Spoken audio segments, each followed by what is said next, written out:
Olá pessoal, tudo bem? Vamos lá, mais uma videoaula aí de direito acional e a temática desses próximos vídeos é a utilização da força.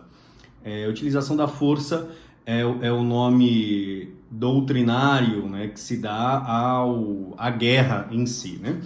E é o nome doutrinário porque a guerra tem uma regulamentação. Ela é uma tipificação dentro do cenário do direito internacional em si. Não é algo sem qualquer tipo de previsão legal, sem qualquer tipo de previsão costumeira e, enfim, os contornos gerais disso estão formatados. Não em uma convenção que vai tratar sobre a guerra em si, mas mediante determinados tratados que prevêem a possibilidade ou não, ou a relativização em relação à utilização da força. Pois bem, nem sempre foi assim, naturalmente. Vivenciamos aí inúmeros exemplos na história sobre a utilização da força de forma desenfreada. Na verdade, muitos doutrinadores e muitos destacam que os estados, por vezes, quando não viam soluções àquele conflito de interesse, dialogavam um pouco acerca disso, enfim, decidiam utilizar da força para resolver seus conflitos. Ou seja, pulava-se a etapa da solução pacífica das controvérsias, sequer tentava essa alternativa, ou então tentava ela de forma efêmera, de forma incorreta, e optava-se, após isso, pela utilização da força. Porém, isso gerou efeitos catastróficos no âmbito da sociedade internacional, no âmbito da humanidade. E a gente vivenciou isso de forma mais clara com a Primeira e a Segunda Grande Guerra Mundial, onde as atrocidades foram notórias em si, onde conflitos, não todos eles, mas a grande maioria deles talvez fossem passíveis de ter uma solução alternativa à necessária, à eventual utilização da força, correto? Só destaco que, ao final de toda essa regulamentação, a utilização da força ainda é prevista dentro do cenário internacional, tá certo? Há, de fato, atualmente, ela como um ilícito internacional. Porém, a sua utilização, mediante algumas circunstâncias, ela vai acontecer.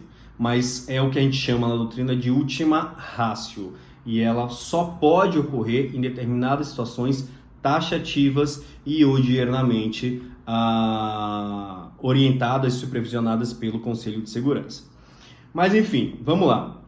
A preocupação com a regulamentação desse instituto, ela foi se dando ao longo do tempo, e isso tornou proporções maiores e mais efetivas com a Liga das Nações pós Primeira Grande Guerra Mundial. Já se tinham algumas previsões, e a principal previsão, talvez, da Liga das Nações era no sentido de que nenhum Estado que fizesse parte da Liga das Nações poderia utilizar da força contra outro Estado para a solução dos seus conflitos. Diante disso, a gente teve 3 ou 4 situações, China e Rússia, China e Japão e, se não me engano, Peru e Bolívia, acerca de conflitos que estavam prestes a se tornar conflitos armados. A guerra estava prestes a ser deflagrada, porém teve aí uma movimentação da Liga das Nações no sentido de vedar essa possibilidade e buscar alternativas para a solução desse conflito. Mas era algo ainda não sedimentado. E é aquilo que eu falei na aula de organizações internacionais e de ONU. O propósito da Liga das Nações era um propósito final, somente segurança e paz. Ou seja, não se eram previstas outras situações que poderiam gerar conflitos de interesse. Enfim, a Liga das Nações teve sucesso nesses 3 casos, mas ela se mostrou inefetiva com relação a outros casos que geraram, sim, conflitos armados. Em decorrência disso, teve o que eu já citei na última aula, o Tratado de Briand-Kellogg. E o Tratado de Briand-Kellogg ele estabelece, A guerra é sim algo ilícito, então todos os estados que forem signatários desse tratado não poderão usar dessa alternativa para solucionar os seus conflitos de interesse. Ou seja, a partir de então, tinha uma vedação por completo da utilização da força. Tinham determinadas ressalvas, como legítima defesa ou como situações de graves ameaças à segurança e à paz internacional. E isso foi respaldado pela Liga das Nações. Porém, com o passar do tempo, muitos estados foram denunciando isso. Quem for assistir, eu vou recomendar, e já recomendei na verdade, aquele seriado Netflix, Tokyo Trial, o julgamento de Tóquio, né? Ele fala claramente sobre isso, que a Alemanha e o Japão foram denunciando esses tratados. E isso fez com que esse tratado perdesse seu real objetivo, né? Ou teve o seu real objetivo, de certa forma, relativizado em relação à denúncia desses estados. Pois bem, além disso, soma-se que a Liga das Nações já não era aquela organização internacional efetiva, né, nas suas decisões, nas suas medidas e nos seus propósitos, digamos assim. Então, tínhamos aí um tratado internacional sobre a vedação da guerra e a regulamentação, de certa forma, do Instituto da Utilização da Força, muito intensificado, talvez, pelos ditames da Liga das Nações. Porém, essa efetividade não se deu de forma como se pretendia. Primeiro, pela fraqueza da Liga das Nações e segundo, pela denúncia ao Tratado de Briand-Kellogg. Enfim, a consequência disso foi catastrófica e verificamos essas consequências, infelizmente, com a Segunda Grande Guerra Mundial.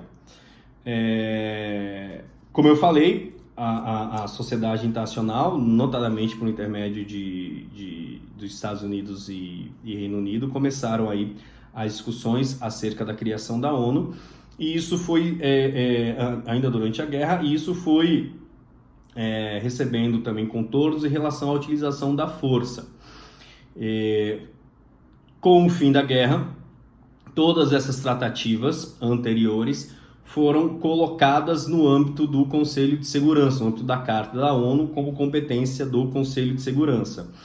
E ali se previu de maneira taxativa a vedação à utilização da força. Porém, essa utilização da força poderia ainda ocorrer em determinadas situações, eu já vou comentar com vocês. E a utilização da força, ela teve o monopólio, né? Ela teve sua previsão concentrada, digamos assim, no Conselho de Segurança. E era o Conselho de Segurança que vai ditar, vai cuidar das situações para que não ocorresse, né, naturalmente, a utilização da força, mas vai analisar as circunstâncias que eventualmente poderiam relativizar essa utilização, seja legítima defesa, seja intervenções humanitárias, sejam missões de paz e assim por diante. Ou seja, o Conselho de Segurança recebe, a partir da criação da ONU, um monopólio de análise acerca do Instituto da Utilização da Força. Ele, inclusive, detém poder da grande parcela, como eu falei na última aula, de medidas coercitivas, ou seja, as medidas coercitivas só seriam legitimadas por intermédio do Conselho de Segurança, muitas delas, é claro. Ou seja, fica aí o Conselho de Segurança, que pertence à ONU, a função de regulamentar um instituto, produzir aí linhas mais específicas em relação ao instituto e de coordenar eventual ações que poderiam deflagrar aí a utilização da força, ou circunstâncias que poderiam deflagrar a utilização da força. Enfim, em resumo, de fato a partir da Carta da ONU que se tem uma regulamentação jurídica universal acerca desse instituto. E naturalmente que os estados que fazem parte da ONU devem respeitar esse instituto, essas previsões. notadamente contida entre as previsões do Conselho de Segurança, entre o artigo 39 e 42, e já no artigo 2º da Carta da ONU tem-se uma previsão. Eu vou até ler aqui para vocês. Todos os membros deverão resolver suas controvérsias internacionais por meios pacíficos, de modo que não sejam ameaças à paz, à segurança e à justiça internacional. Todos os membros deverão evitar em suas relações internacionais a ameaça ou uso da força contra a integridade territorial ou a independência política de qualquer Estado ou qualquer outra ação incompatível com os propósitos das Nações Unidas. Todos os membros darão às nações toda assistência em qualquer ação que elas recorram de acordo com a presente carta e se absterão de dar auxílio a qualquer Estado contra o qual as Nações Unidas agirem de modo preventivo ou coercitivo. Enfim, um último aqui, artigo 2º, ponto 6. A organização fará com que os Estados que não são membros das Nações Unidas ajam de acordo com esses princípios, em tudo quanto for necessário a manutenção da paz e da segurança internacional. Ou seja, aqui a gente tem contornos gerais acerca da utilização ou não da força, e no artigo 39 e o artigo 42 da Carta da ONU a gente tem previsões mais específicas. Ou seja, submerge então o Conselho de Segurança como o principal órgão dentro de uma organização internacional encarregado da manutenção da segurança e da paz internacional. Percebam que o Conselho de Segurança ele adota de forma mais efetiva e com maiores poderes tudo que era de propósito da Liga das Nações. Percebam aí o grau de importância da ONU, que a ONU tem tantos outros órgãos, tantos outros propósitos e uma estrutura direcionada para isso, enquanto que o Conselho de Segurança concentra tudo o que era de competência praticamente aí da Liga das Nações. Em termos práticos, é claro. Enfim, mais comentários acerca disso. O uso da força, então, ele é permitido, vai ser relativizado mediante algumas situações. Legítima defesa, intervenções humanitárias e missões de paz. Isso também já era previsto anteriormente, porém agora se tem outros contornos de caráter mais absolutos, digamos assim. Porém, antes dessas relativizações, a ONU, conforme eu falei anteriormente, ela pode adotar determinadas medidas que são as chamadas medidas coercitivas, né? E isso legitimadas pelo Conselho de Segurança. Retorção, bloqueio pacífico, proibição, né, de vendas, de comercialização de determinados produtos que sejam essenciais àquele Estado para que aquele Estado deixe de adotar aquelas medidas ríspidas no âmbito da sociedade internacional. Ou seja, são medidas que de fato podem ser efetivas em uma eventual solução aí na tentativa de uma solução de controvérsias no âmbito do cenário internacional. E uma última circunstância ainda antes da gente adotar as relativizações que são feitas pela Carta da ONU é a situação de neutralidade.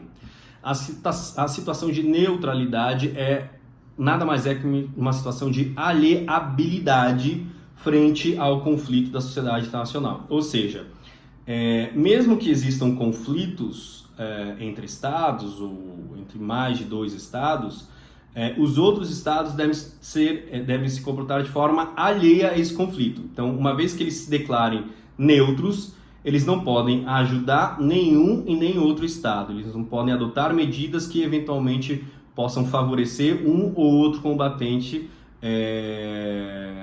não só sob pena de isenção, mas sob pena de não trazer a segurança devida à sociedade internacional. Então, é meio que um dever dos estados essa situação de neutralidade. Ele não está envolvido no conflito, então ele deve se comportar de forma neutra. Se ele não se comportar de forma neutra, ele está entrando na guerra.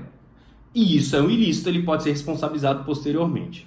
Tá certo? Qualquer ajuda, qualquer contribuição, ainda que indireta, que esse estado possa adotar diante desses conflitos, ele pode ser responsabilizado por ter cometido um ilícito internacional, que é a utilização da força, tá certo? Enfim, então a situação de neutralidade é uma situação de alieabilidade muito importante para a configuração ou não, se esse Estado está utilizando a força, ainda que indiretamente, mediante o auxílio de outro Estado, tá bom? Isso, naturalmente, que ele vai ser responsabilizado depois, porque eu vou falar depois das situações de pós-guerra e, eventualmente, dos julgamentos que se fazem em relação às pessoas que contribuem, os Estados que contribuem em relação a esses conflitos. Perfeito? Enfim, situações, então, que se permite a utilização da força. Legítima defesa, naturalmente. Se o Estado está sendo atacado, ele pode contra-atacar, mas essa contramedida ela deve ser proporcional. Por exemplo, teve a tomada de um território, de parcela de um território, de uma cidade fronteiriça, digamos assim, e esse Estado contra-ataca. De que forma que é permitido esse contra-ataque? Cessando a tomada daquele território, impossibilitando que haja uma ocupação em caráter definitivo, mas tudo na medida em que caracterize uma certa restrição àquele espaço. Isso é permitido. O que não é permitido é ele chegar, começar a tirar bomba em outras tantas cidades para amedrontar aquilo e assim por diante. Não, ele pode fechar um cerco e tomar medidas proporcionais àquela intervenção. Mas ele não pode atingir outros espaços, até porque a população, por vezes, não estava preparada a isso. Ele pode atingir populações civis também, não só os militares. Reforçando que a guerra é entre militares e não é entre militares e civis. Então, só os combatentes em si, as pessoas que vão tomam à frente da utilização da força em si, que são considerados combatentes, e a guerra deve ser entre eles. Enfim, então tem que se analisar a proporcionalidade dessa legítima defesa, correto? Sob pena também de ilícito e de crimes de guerra. Por que eu estou batendo nisso de guerra de ilícito? Porque isso vai ser julgado eventualmente. A gente vai ver isso na próxima aula. Na verdade, a gente vai ver, inclusive, previsões já internacionais acerca disso, de crimes de guerra. E esses crimes de guerra, naturalmente, vão ter que ser julgados, ou por tribunais ad hoc, ou pelo Tribunal Penal Internacional, a depender da competência temporal, né, que ele se circunscreve. Enfim, um comentário interessante acerca da legítima defesa foi a chamada legítima defesa preventiva, que os Estados Unidos comentaram, que usaram como fundamento para a intervenção no Iraque.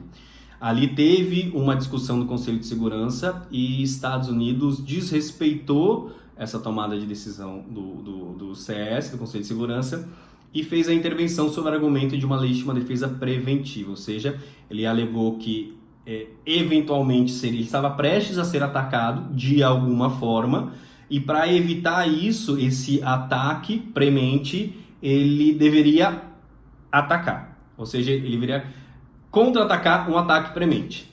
É a chamada legítima defesa preventiva. A linha argumentativa é muito interessante. Eu vou até procurar depois para disponibilizar essa fundamentação deles. Mas, na verdade, encontrava vários óbices no âmbito da sociedade internacional. O principal óbice era, inclusive, a previsão do Conselho de Segurança, a decisão do Conselho de Segurança. Então, os Estados Unidos sofreu indiretamente algumas sanções, notadamente administrativas, em razão desse ataque indevido. Enfim, o outro tópico são as intervenções humanitárias, ou seja, naqueles estados em que os direitos humanos estejam sendo desrespeitados, ou então que a população esteja realmente com a necessidade de ser protegida mediante algumas situações peculiares, aí sim o Conselho de Segurança pode coordenar uma ação interventiva nesse local, nesse estado. O Conselho de Segurança não possui exército, então, ele vai requisitar então forças, pessoas, soldados de um determinado país, outros países que podem oferecer soldados, podem oferecer armas, podem oferecer logísticas, e ele vai de certa forma coordenar os trabalhos para aquela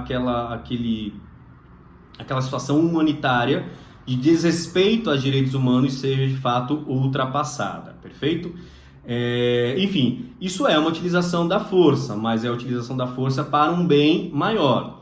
Agora, naturalmente, que se isso é previsto, isso é de legitimidade do Conselho de Segurança, o Conselho de Segurança deve passar por todas as etapas. Medidas coercitivas foram tomadas, solução pacíficas de conflitos foram observadas, enfim, não houve o diálogo, como foi a diplomacia acerca disso, enfim. Conforme eu disse anteriormente, a intervenção humanitária também deve ser, qualquer utilização de força, inclusive a intervenção humanitária, ela é de caráter de última ratio, correto? Enfim, tivemos já algumas intervenções humanitárias bem-sucedidas, e essas intervenções humanitárias são de caráter temporário, claro, até que a situação seja efetivamente resolvida, tá certo? Uma última situação também que relativiza são as missões de paz. Levam-se forças armadas a determinados territórios para que haja um retorno da paz e do regular andamento das atividades daquele estado, né? Por exemplo, o que aconteceu com o Haiti. O Haiti foi devastado por um terremoto de proporções aí, realmente altas, e aí a ONU levou uma missão de paz até para conseguir contornar a situação, manter a paz, manter a harmonia no cenário nacional, fazendo de certa forma um poder de polícia e intervenções, né, contra saques, contra gangues, contra facções, para que aquele território tivesse aí uma paz assegurada e um retorno à tranquilidade num tempo hábil, de forma mais célere, digamos assim, né? O que aconteceu com o Iraque, aconteceu com o Afeganistão e assim por diante. Então é algo que é realmente bem importante, né? Você pode ter uma intervenção humanitária, depois missões de paz. Enfim, eu acho que a atuação, os contornos disso são bem diferentes. E, por fim, um último comentário. Se eu falo que é o Conselho de Segurança, se eu falo não, mas se a Carta da ONU prevê que é o Conselho de Segurança que vai ter um monopólio em relação à utilização da força, e ele é o responsável por supervisionar eventuais relativizações em relação à utilização da força, ele vai ser o responsável por erros, né? E a Corte Nacional de Justiça já decidiu isso em um caso chamado de certas despesas da ONU. Ela fala, bem, se há aqui na Carta da ONU um contorno geral acerca da atuação do Conselho de Segurança, ele assim é responsável por eventuais desacertos, não é? Erros estratégicos ou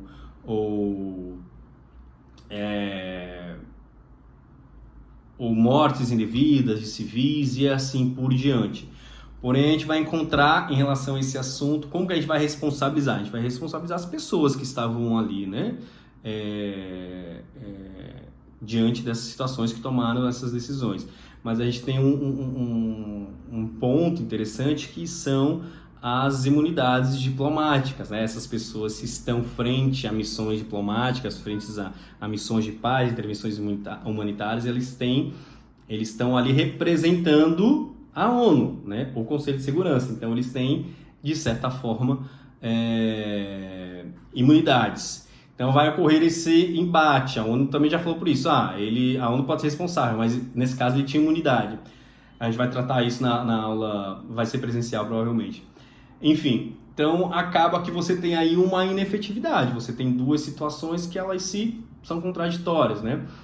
Pode responsabilizar, mas isso aqui dá imunidade. Enfim, no final das contas tem um embate e as pessoas não vão ser responsabilizadas. Então é algo a ser corrigido aí no âmbito da sociedade internacional, mas isso vai ser corrigido somente em uma situação prática e ela não vai gerar uma jurisprudência, vai ser um caso que vai ser aplicado a essa situação em si, propriamente dita, e não vai se estender essa interpretação. Enfim, essa videoaula então é uma referência geral acerca da utilização do Instituto. Conforme eu falei anteriormente, este Instituto é regulado pelo direito internacional. Se ele é regulado, então, os Estados devem se adequar a comportamentos antes da guerra, durante a guerra e pós-guerra, perfeito? E, naturalmente, que em um outro momento a gente vai estudar se ocorreram excessos antes, durante, ou se isso não foi resolvido depois, e esses excessos então terão que ser julgados, já foram julgados por tribunais ad hoc ou poderão ser julgados pelo Tribunal Penal Internacional, caso ele tenha competência para isso. Enfim, o jus ad bellum, o jus in bello e o jus pos bellum fazem parte então da videoaula 2 dessa matéria, tá bom? Até mais!